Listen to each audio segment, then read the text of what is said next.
వక్ఫ్ చట్టంపై సుప్రీంకోర్టు విచారణ చేపట్టింది. వక్ఫ్ బిల్లుకు వ్యతిరేకంగా దాఖలైన 73 పిటిషన్లను విచారించింది. జస్టిస్ సంజీవ్ ఖన్నా నేతృత్వంలో ఈ విచారణ జరిగింది. సుప్రీం ధర్మాసనం వాదనలు ప్రతిపాదనలు వినింది. ఈ నేపథ్యంలోనే వక్ఫ్ బిల్లుపై వివరణ ఇచ్చేందుకు కేంద్రం వారం గడువు కోరింది. అయితే దీనికి సుప్రీంకోర్టు అంగీకారం తెలిపింది. ఈ నేపథ్యంలోనే వక్ఫ్ ఆస్తుల్లో ఎలాంటి మార్పులు చేయదని, వక్ఫ్ బోర్డులో కొత్త నియామకాలు చేపట్టదని సుప్రీంకోర్టు సూచనలు చేసింది. ఇక వక్ఫ్ చట్టంపై యథాతథ స్థితి కొనసాగించాలన్న సుప్రీంకోర్టు స్టేటస్ కో కొనసాగుతుందని వెల్లడించింది. తాజాగా తదుపరి విచారణ మే 5వ తేదీకి వాయిదా వేసింది.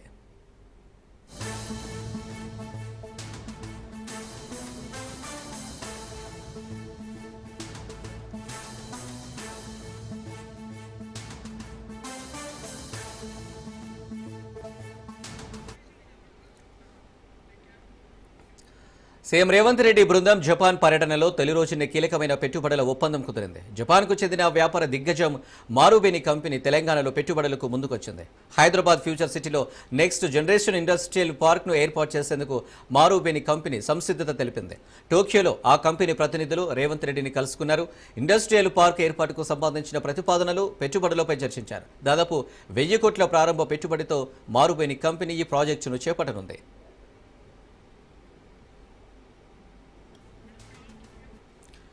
మరోవైపు సీఎం రేవంత్ సోనీ ప్రధాన కార్యాలయాన్ని సందర్శించారు. సోనీ కంపెనీకి చెందిన యానిమేషన్ అనుబంధ సంస్థ క్రంచైరోల్ బృందాన్ని కలుసుకున్నారు. యానిమేషన్, విఎఫ్ఐ, గేమింగ్ రంగాలలో హైదరాబాద్లో ఉన్న అవకాశాలను ఆ కంపెనీ ప్రతినిధులకు తెలంగాణ బృందం వివరించింది.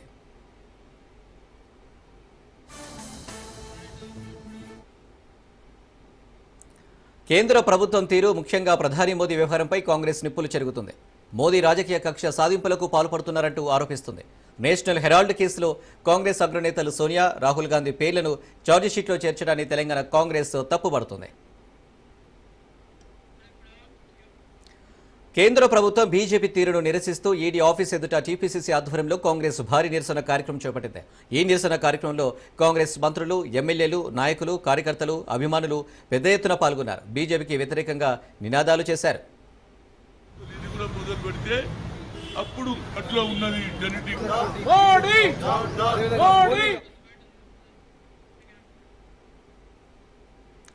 సోనియా గాంధీ, రాహుల్ గాంధీలపై ఈడీ తప్పుడు కేసులు పెట్టిందని బీజేపీపై ఫైర్ అయ్యారు deputy CM Bhatti. National Herald కేసులో సోనియా, రాహుల్ పేర్లను చేర్చడాన్ని నిరసిస్తూ టీపీసీసీ ఆధ్వర్యంలో ధర్నా చేపట్టారు. ఈ మేరకు హైదరాబాద్ ఈడీ కార్యాలయం ముందు నిరసన వ్యక్తం చేశారు. ఈ సందర్భంగా డిప్యూటీ సీఎం భట్టి, సోనియా, రాహుల్పై పెట్టిన కేసులకు భయపడి ధర్నా చేయడం లేదని, ప్రజాస్వామ్యం కోసం పోరాటం చేస్తున్నామని చెప్పారు. దేశం కోసం త్యాగం చేసిన వారి రక్తం రాహుల్ గాంధీలో పారుతుంది. కేసులు పెడతా, జైల్లో పెడతా అంటే భయపడరు అని చెప్పుకొచ్చారు. గాంధీ కుటుంబాన్ని కేసుల్లో పెట్టి కాంగ్రెస్ పార్టీని భయపెట్టాలనేటువంటి ప్రయత్నం చేస్తా ఉన్నారు. మేము ఒక్కటే చెప్పదలుచుకున్నాం, ఆనాటి రవి అత్యంత బ్రిటిష్ సామ్రాజ్యవాదుల శక్తులకే వ్యతిరేకంగా నిలబడి పోరాటం చేసినటువంటి కాంగ్రెస్ పార్టీ ఆఫ్టర్ బీజేపీకి భయపడి ఆగుతుందని మీరు పొరపాటున ఆలోచన చేస్తే అది మీకు తప్పు అవుతుంది తప్ప అది నిజం కాదని చెప్పడం కోసం ఈరోజు కూర్చున్నాం.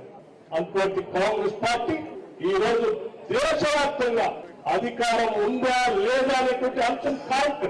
ఈ దేశంలో ఉన్నటువంటి సమాజం కోసం, ఈ సమాజ అభివృద్ధి కోసం, ప్రజాస్వామ్యాన్ని నిలబెట్టడం కోసం నిరంతరం పోరాటం చేసేటువంటి కాంగ్రెస్ పార్టీ ఈరోజు దేశవ్యాప్తంగా నరేంద్ర మోడీ నాయకత్వంలో భారతీయ పార్టీ చేస్తున్నటువంటి తప్పుదాన్ని ప్రపంచానికి తెలియజెప్పడం కోసం దేశవ్యాప్తంగా ఇటువంటి నిరసన కార్యక్రమం చేస్తాం. మరి ఎవరు భయపడతా ఉన్నారు? ఎవరు భయపడతా ఉన్నారయ్యా అంటే ఇవాళ బీజేపీ భయపడతాం, కేంద్ర ప్రభుత్వం భయపడతా ఉంది. అటు రాహుల్ గాంధీ గారు కానీ, లేకపోతే అఖిల భారత కాంగ్రెస్ కమిటీ కానీ, లేకపోతే ఆనాటి స్వాతంత్ర సంగ్రామ చరిత్ర దేశంతో వివరించినటువంటి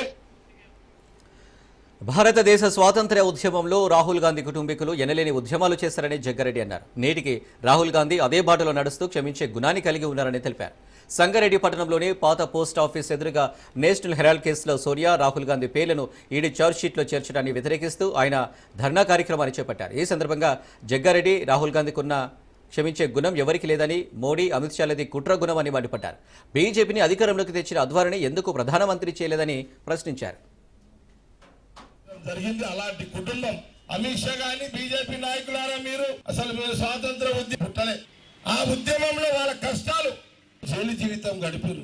ఇందిరాగాంధీ గడిపింది. స్వాతంత్రం వచ్చింది. ఈ దేశానికి ప్రధానమంత్రి జవహర్లాల్ నెహ్రూ. కాంగ్రెస్ పార్టీ అడుగుతున్నది, బీజేపీ నాయకులారా, మీ కుటుంబంలో స్వాతంత్ర ఉద్యమంలో పాల్గొన్న వాళ్ళు ఎవరూ లేరు. పెరిగిన బంగ్లా ఇది. ఈ 2 బంగ్లాలు ఇందిరాగాంధీ గారు ప్రభుత్వానికి, దేశ ప్రజలకు అంకితం చేశారు. ఈ బంగ్లాలన్నీ కూడా వాళ్ళు సమర్పించడం జరిగింది. అలాంటి కుటుంబం అమిత్ షా గాని, బీజేపీ నాయకులారా, మీరు స్వాతంత్ర ఉద్యమం పుట్టలే.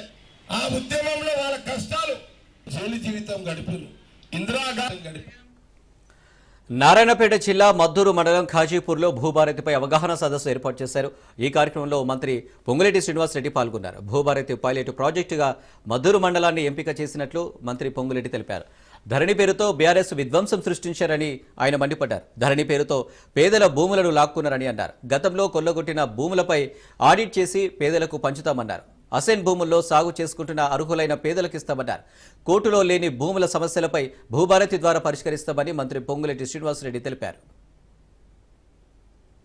కనపడటం లేదని ఏదైతే ప్రతిపక్షాలు ఇంకా పచ్చి అబద్ధాలు ఆడుతున్నాయో అది చూస్తేనే బాధ అనిపిస్తుంది. మొన్న జరిగిన అసెంబ్లీలో కూర్చుంటే నా శాసనసభ్యులు నా పార్టీకి సంబంధించిన శాసనసభ్యులు కాదు, వారు పార్టీకి సంబంధించిన శాసనసభ్యులు అసెంబ్లీలో నేను కూర్చున్న బెంచి పక్కన వచ్చి కూర్చొని నన్ను అడిగేది ఏందయ్యా అంటే, ధరణిలో మా భూమి ఎక్కలేదన్నా, నా బిడ్డ భారతి బదులు భరత్ రెడ్డి అని పడ్డదన్నా, నా భూమి 9 ఎకరాలుంటే 9 కుంటలని పడిందని వారి శాసనసభ్యులే, ఆనాటి వారి ప్రభుత్వంలో ఉన్న మంత్రులే వచ్చి దీన్ని కొద్దిగా సరిదిద్దాలన్నని అడుగుతుంటే, పక్కన గతంలో మంత్రులుగా చేసిన వారికి కనీస ఇంగిత జ్ఞానం కూడా లేకుండా ఏ భూభారత చట్టాన్ని అసెంబ్లీలో పాస్ చేయడానికి గౌరవ ముఖ్యమంత్రి రేవంత్ రెడ్డి గారి నాయకత్వంలోని మన ప్రభుత్వం చట్టాన్ని పెడితే, ఆ చట్టం పెట్టిన టైంలో కూడా నిస్సిగ్గుగా పదవి పోయిందనే ఉక్కు రోషంతో ఆ చట్టాన్ని కూడా ఆమోదించకుండా ప్రయత్నం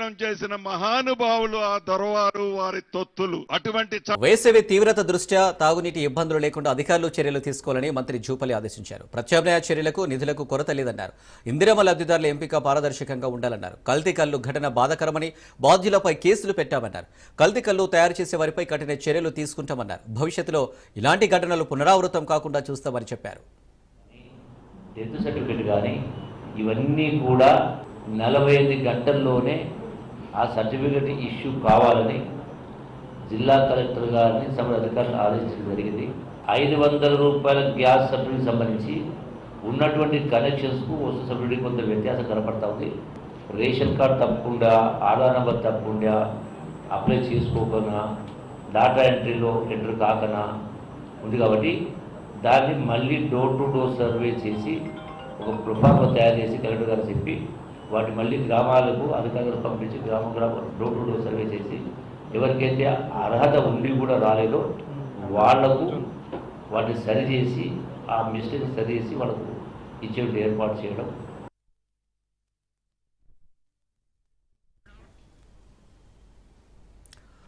తప్పుడు ప్రచారం చేయడంలో బీఆర్ఎస్ వర్కింగ్ ప్రెసిడెంట్ కేటీఆర్ను మించిన వారు లేరని ఎంపీ చామల కిరణ్ కుమార్ రెడ్డి తెలిపారు.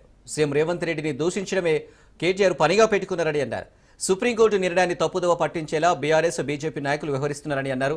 ఫేక్ వార్తలను ప్రచారం చేస్తే చట్ట ప్రకారం చర్యలు తప్పవని హెచ్చరించారు. ఇక అయిపోయింది, ఇక మొత్తం ప్రభుత్వాన్ని ఖతం అయిపోయింది. ఇక రేవంత్ రెడ్డి గారు ఈ సిగ్గు లేదు, శరం లేదు, దులుపుకొని పోతుండు. రేవంత్ రెడ్డి గారికి నిజంగానే ఆత్మగౌరవం ఉంటే, ఆత్మాభిమానం ఉంటే రాజీనామా చేయాలి. ఏందా ఇది? తెలంగాణ ప్రజల్ని తప్పుతో పట్టిస్తావా? మైక్ ఉంది కదా, చుట్టూ 4 కూసురు కదా, తెలంగాణ ప్రజలకు ఏదైనా చెప్తే సాయంత్రం కల్లా నడుస్తుంది కదా టీవీలో. సాయంత్రం కల్లా ఏదో దుష్ప్రచారం చేసినామని చెప్పి జబ్బలు మీరే సరుచుకొని ఇంటికి పోనీకేనా ఈ ప్రచారం? వారి మొట్టమొదటి అంశం ఏంటంటే, ఈ టోటల్ ఎపిసోడ్ 400 ఎకరాల వెనుక ఇప్పటికే పదే చెప్పిన మీ 400 ఎకరాల భూమి గురించి ఈ రోజు కోర్టు అది అడవి అని చెప్పలేదు, అడవికి సంబంధించి అని చెప్పలేదు, అది హెచ్యుకి సంబంధించిందని చెప్పలేదు. తెలంగాణ ప్రజలు, కాంగ్రెస్ ప్రభుత్వము ఇవన్నీ సక్సెస్ఫుల్ గా. మాజీ మంత్రి కేటీఆర్ ఆసక్తికర వ్యాఖ్యలు చేశారు.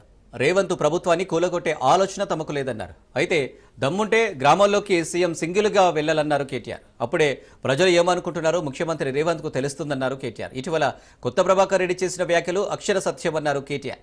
ఆత్మాభిమానం ఉంటే సీఎం రేవంత్ రెడ్డి వెంటనే రాజీనామా చేయాలని డిమాండ్ చేశారు. మాతో పాటు 26 మంది గెలిస్తే అసలు పార్టీ ఫిరాయింపుల సంస్కృతికి తెలంగాణలో బీజం వేసింది ఎవడండి? కాంగ్రెస్ వాడు కదా. వాళ్ళు తీసుకున్నదే వాళ్ళు. మరి ఇప్పుడు నీవు నేర్పిన విద్య నీరజాక్ష అన్నట్టు మొన్న కూడా మళ్ళీ 10 మందిని తీసుకున్నారు కదా. ఇప్పుడు పాపం వాళ్ళు ఎక్కడున్నారో వాళ్ళకి ఎదులో త్రిశంకు స్వర్గంలో కడియం శ్రీయర్ నడితే ఏ పార్టీలు ఉన్నాయంటే నాకేం తెలుసు అంటుండు. 10 మంది ఉన్నారు, ఏ పార్టీలు ఉన్నారో ఎవడు చెప్పలేడు. పాపం వాళ్ళ బతుకంత ఘోరం. కంచె గచ్చిబౌలి భూముల విషయంలో న్యాయ వ్యవస్థ అన్ని గమనిస్తుందని కేటీఆర్ అన్నారు. తామే చక్రవర్తులం రారాజులం అని భావించకూడదన్నారు. సుప్రీం ఆదేశాలతో వేరే ముఖ్యమంత్రి అయితే రాజీనామా చేయాలన్నారు. కానీ రేవంత్ కు సిగ్గు లేదు కాబట్టే దులుపుకొని పోతుందని అన్నారు. వర్సిటీ భూములకి ప్రభుత్వం బుల్డోజర్లను పంపిందని మోడీ చెప్పారని అన్నారు. సాధికారిక కమిటీ రికమెండ్ చేసినట్లు మోడీ విచారణకు ఆదేశించాలని అన్నారు. మోడీ మాటల పార్టీ తప్ప చేతలు పార్టీ కాదని ప్రజలు అనుకుంటున్నారని కేటీఆర్ విమర్శించారు.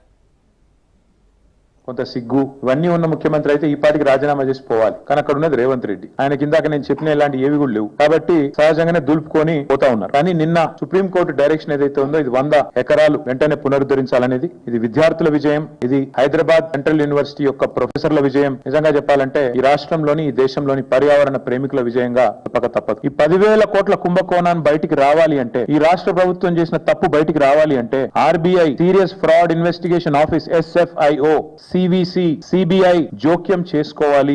RR ట్యాక్స్ వసూలైతుంది, విచ్చలవిడి దోపిడీ జరుగుతుంది తెలంగాణలో. RR tax Rahul Revanth tax పేరిట వసూలకు పాల్పడుతున్నారు అని ఆయన ఆరోపిస్తే కింద ఈ లోకమైతే కోడై కూస్తున్నది. మోడీ గారు మాట్లాడి RR ట్యాక్స్ అన్న దానికి వార్షికోత్సవం అయిపోయింది. ఏప్రిల్ 24లో మాట్లాడిండు. 25 దాకా ఏం కార్యవాయి లేదు, ఏం విచారణ లేదు, దానికి తదుపరి కార్యాచరణ ఏమీ లేదు. అక్కడ మొత్తం చెట్లు కొట్టేస్తున్నారు, జంగల్ నాశనం చేస్తున్నారు, మొత్తం ఆగమాగం చేస్తున్నారు. బుల్డోజర్లను పంపినరు, అర్ధరాత్రి బుల్డోజర్లను పంపి ఆగమాగం చేస్తున్నది కాంగ్రెస్ ప్రభుత్వం తెలంగాణలో సెంట్రల్ యూనివర్సిటీ భూములలో అని చెప్పి మోడీ గారు హర్యానాలో మంచి ప్రవచనాలు చెప్పినట్టుగా నేను చూసిన. अगर मोदी जी और बीजेपी लीडर कार्रवाई नहीं शुरू करते हैं और इमीडिएटली अगर इस बारे में कोई कार्रवाई नहीं शुरू करते हैं और एक्शन इमीडिएटली स्टार्ट नहीं करते हैं, हमें तो और तेलंगाना जनता को ये मानना पड़ेगा कि आप बातों वाले पार्टी है. కంచె గచ్చిబౌలి భూముల వ్యవహారంలో ఏఐ ఫేక్ వీడియోలు చూసి ప్రధాని మోదీ కూడా పొరపాటు పడ్డారని టీపీసీసీ చీఫ్ మహేష్ కుమార్ గౌడ్ అన్నారు. అవి ఫేక్ వీడియోలు అని తెలిసాక కేంద్ర మంత్రి కిషన్ రెడ్డి ఎక్స్లో పెట్టిన వీడియోలు తొలగించారని చెప్పారు. దీనిపై బీఆర్ఎస్ నాయకులు అందరినీ తప్పుదోవ పట్టిస్తున్నారని మండిపడ్డారు. సుప్రీంకోర్టు తీర్పు ఇచ్చాక కూడా ఆ పార్టీ వర్కింగ్ ప్రెసిడెంట్ కేటీఆర్ తప్పుదోవ పట్టిస్తున్నారని ఆగ్రహం వ్యక్తం చేశారు. ఆ 400 ఎకరాల భూములను ప్రైవేటు పరం చేసే ఆలోచన కాంగ్రెస్ ప్రభుత్వానికి లేదన్నారు. బీఆర్ఎస్ ప్రభుత్వం హైదరాబాద్ చుట్టూ 1000 ఎకరాల భూములను విక్రయించిందని మహేష్ కుమార్ గౌడ్ ఆరోపించారు. కాంగ్రెస్ పై బురద జల్లేందుకు కోర్టు తీర్పును కూడా కేటీఆర్ వక్రీకరిస్తున్నారని ధ్వజమెత్తారు. తెలియంది కాదు, ఎన్ని మార్లు మీ కోర్టు మొట్టికాయలేసింది. సీఎంకి హైకోర్టు నోటీసులు కేసీఆర్ గారికి. ఇవాళ మీరు మాట్లాడుతూ ఉన్నారు ఇదేం ధరణి విషయంలో కోర్టు మొట్టికాయలేసిన సందర్భం. మీ అన్వీలకి కారు చొక్క భూముల అరే మీరు కదా అమ్మింది 1000 ఎకరాలు ప్రభుత్వ భూమిని అప్పనంగా అడ్డగోలుగా అగ్గో సగ్వగా మీ అన్వీలకు అమ్ముకోలేదా? హైదరాబాద్ చుట్టూ పరిసర ప్రాంతాల్లో 10,000 ఎకరాల భూములు అమ్మినటువంటి చరిత్ర మీది. ఇవాళ నీతులు మాట్లాడుతున్నారు మీరు. ప్రజలు అర్థం చేసుకోరేంటి? ఇది తెలుసుకోకుండా చాలా మంది ఆ ఏఐ టెక్నాలజీతో వాడినటువంటి వీడియోలు పెడితే కిషన్ రెడ్డి లాంటి కూడా ఆ వీడియోల్ని తన అకౌంట్ లో అప్లోడ్ చేసి తర్వాత వాస్తవాలు తెలుసుకొని నాలుగు కరుసుకొని డిలీట్ చేసినట్టు సందర్భం. ఇవే ఫేక్ వీడియోలు ప్రధానమంత్రి గారు కూడా చూసి ఇక్కడ జెనికలు ఉన్నాయి, బుల్డౌజ్ చేస్తున్నారని ఆయన కూడా ఫేక్ వీడియోలకి లోనైనటువంటి పరిస్థితి. ప్రధానమంత్రి హోదాలున్న వ్యక్తి. కాంగ్రెస్ ప్రభుత్వం చేపడుతున్నటువంటి కార్యక్రమాలు. తెలంగాణ బీజేపీ చీఫ్ కిషన్ రెడ్డిపై మాజీ ఎంపీ అంజన్ కుమార్ పరుష పదాజాలం వాడారు. కేంద్ర మంత్రిపై బూతులు మాట్లాడారు. ఎవరు మాట్లాడలేని మాటలతో తిట్టారు అంజన్ కుమార్ యాదవ్. ఇక స్వాతంత్రం తెచ్చింది కాంగ్రెస్ అన్న రాహుల్ గాంధీ కన్యాకుమారి నుంచి కాశ్మీర్ వరకు పాదయాత్ర చేశారని గుర్తు చేశారు. ఇక 42% రిజర్వేషన్ కల్పిస్తుంది ఒక కాంగ్రెసే అన్నారు అంజన్ కుమార్ యాదవ్.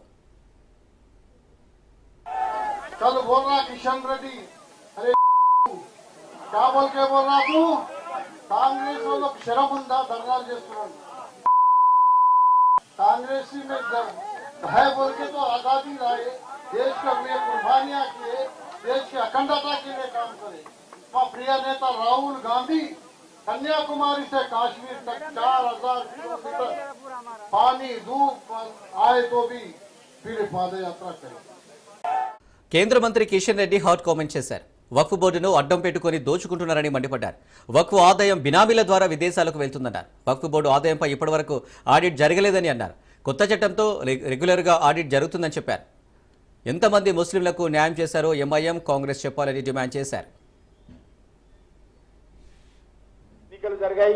ఉమర్ అబ్దుల్లా గారు ముఖ్యమంత్రి అయ్యారు. అద్భుతంగా ఈ రోజు అక్కడ ఒక మంచి పరిపాలన మరి ఈ రోజు జరుగుతా ఉంది. అభివృద్ధి జరుగుతా ఉంది. శాంతి నేర్కొన్నది. ఉగ్రవాదం లేదు. డాక్టర్ బాబాసాహెబ్ అంబేద్కర్ చట్టాన్ని జమ్మూ కాశ్మీర్ లో అమలు చేస్తా ఉంది. ఇందులో ఏ ఒక్క పేద ముస్లిం కు స్వాతంత్రం వచ్చి 76 సంవత్సరాలు పూర్తిగా వస్తున్నా ఏ ఒక్క పేద ముస్లిం కు ఈ ఒక్కుబోర్డు ద్వారా ఇంతవరకు సహాయం దొరకలేదు. ఒక్కుబోర్డుకి ఎవరికి ఉపయోగపడిందంటే ముస్లిం సమాజంలో ఉన్నటువంటి నాయకులకు, మజ్లిస్ పార్టీ నాయకులకు, లేక కొంతమంది మత పెద్దలకు ఈ ఒక్కుబోర్డు ఉపయోగపడ్డది తప్ప పేద ముస్లింలు ఎవ్వరు కూడా ఇది ఉపయోగపడలేదు. 2006లో సుమారు 4 లక్షల ఎకరాల ఒక్కు ఆస్తులుంటే ఆ రోజు 2006లో 163 కోట్ల రూపాయల ఆదాయం వచ్చింది. దేశమంతా 163 crores 2006లో 4.9 lakh acres భూమి ఉంటే, ఆస్తులుంటే. మీడియాతో నిర్వహించిన చిట్చాట్లో MP Raghunandan Rao hot comment చేశారు. బీఆర్ఎస్ నేతలను సోషల్ బాయ్కాట్ చేయాలని అన్నారు. 14 నెలల నుంచి ప్రజలకు ఉపయోగపడే ఒక్క పని చేయలేదని మండిపడ్డారు. గతంలో కేంద్రం కొండ బాపూజీ హార్టికల్చర్ యూనివర్సిటీ ఇస్తే తెల్లారే భూమి యూనివర్సిటీ పేరు మారిందని తెలిపారు. 2012 నాటి జిల్లా కలెక్టర్ CCLAకు రాసిన లేఖ ఆధారంగా బదలాయించాలన్నారు. ఎన్నో డాక్యుమెంట్స్ సేకరించి CEC సాధికారత కమిటీకి అందజేశామన్నారు. HCU భూములపై ఫైట్ చేసింది బీజేపీ అని ఎంపీ రఘునందన్ రావు స్పష్టం చేశారు.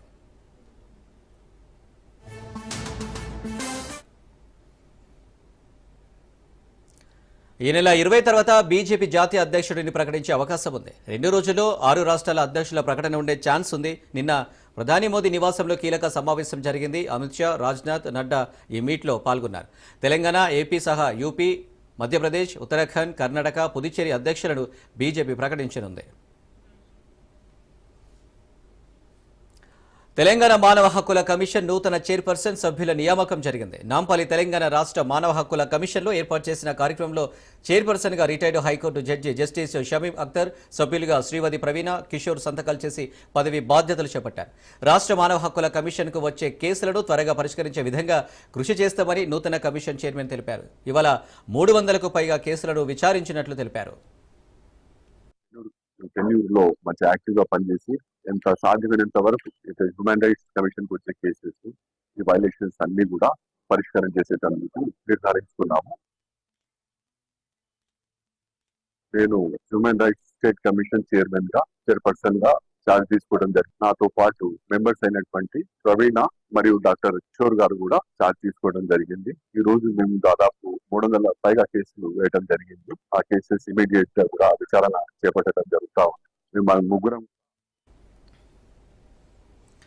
అర్ధరాత్రి నుంచే తనను, తమ నేతలను హౌస్ అరెస్టు చేశారని టీటీడీ మాజీ చైర్మన్, వైసీపీ మాజీ ఎమ్మెల్యే భూమన కరుణాకర్ రెడ్డి తెలిపారు.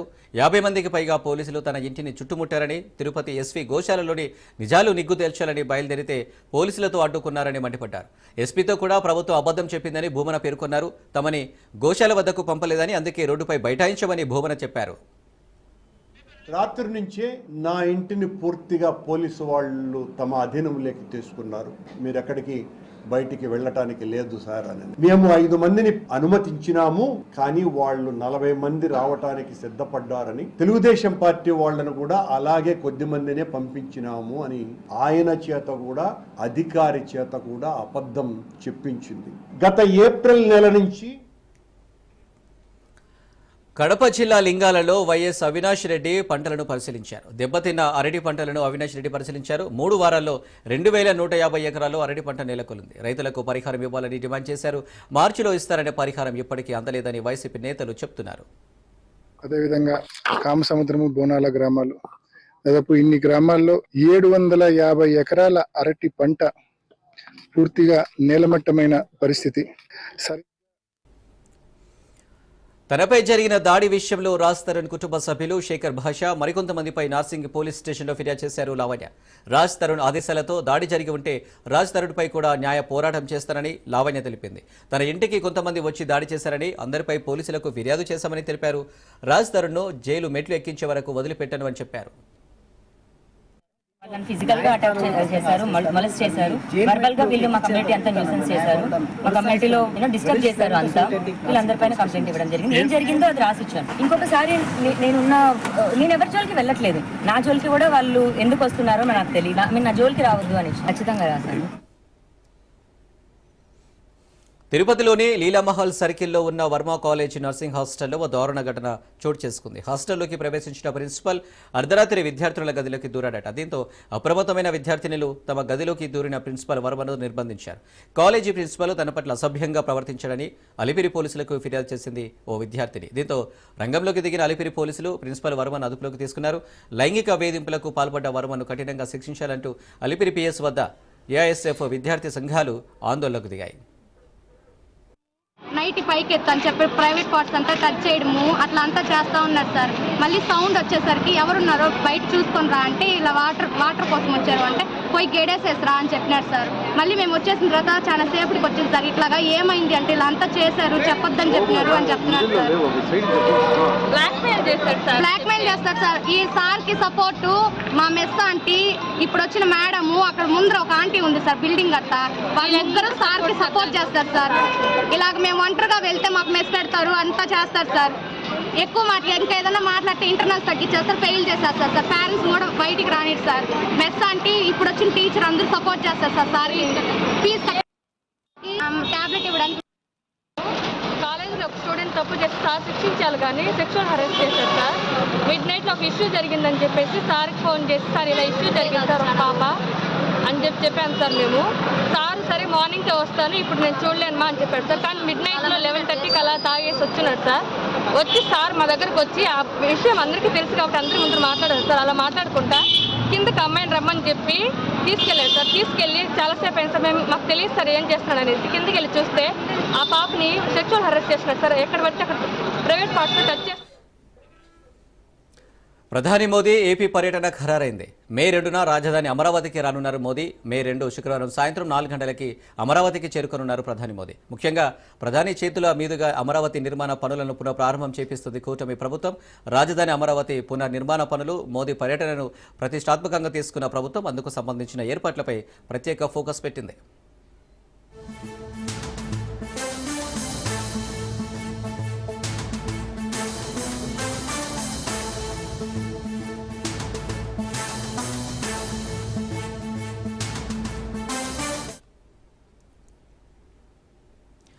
పాకిస్తాన్ బుద్ధి మారదని మరోసారి నిరూపించింది. పుట్టుక దగ్గర నుంచి అబద్ధాలతో బతికిన పాకిస్తాన్ ఇప్పుడు తనదో గొప్ప స్థాయి అని, గొప్ప బతుకంటూ బడాయి మాటలు మాట్లాడుతుంది.